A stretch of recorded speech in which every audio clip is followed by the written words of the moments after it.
Bonsoir, très bon vendredi les amis. 6 minutes sport avec BetClick s'installe chez vous pour parler simplement sport.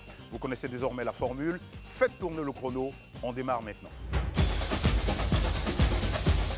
Dans l'actu ce vendredi, le Cameroun a un nouveau sélectionneur. Marc Brice est le nouveau sélectionneur du Cameroun. Il remplace au poste Rigobert Song, démis de sa fonction en février dernier suite au fiasco de la CAN.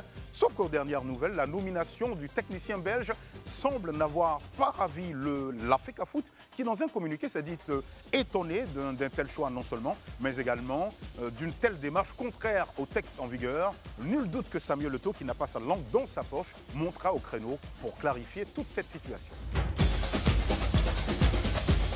Dans l'actu toujours, les nommés pour le prix Foé sont connus.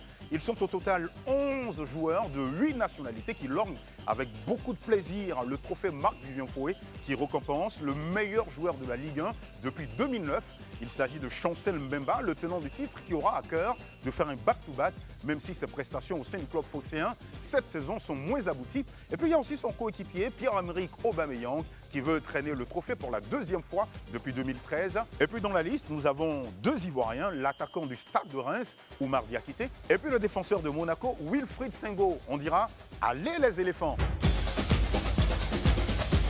Le focus ce jour est consacré au Bayern Leverkusen qui voit le rêve prendre forme. Non, le Bayern Leverkusen n'est plus ce club-là qui était accablé du sobriquet moqueur de Leverkusen parce qu'il n'avait jamais rien gagné, surtout depuis que Xabi Alonso a été nommé à la tête du club en octobre 2022. Il brille désormais de mille et un feux et est en route pour un titre historique en Bundesliga. Il distance de 13 points son dauphin, le Bayern Munich, cela à 7 journées de la fin. Et tenez-vous bien, sans aucune défaite pour le moment. Si cette tendance se confirmait, ce serait donc une grande première dans l'histoire de la Bundesliga.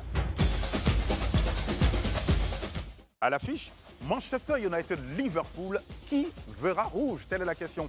Eh bien, le sprint final pour décrocher la couronne d'Angleterre est lancé et il s'annonce extrêmement palpitant. Du coup, tous les matchs auront une valeur particulière. Le match Manchester United-Liverpool, lui, a un double enjeu. Le tout premier, c'est la rivalité historique qu'il y a entre les deux clubs.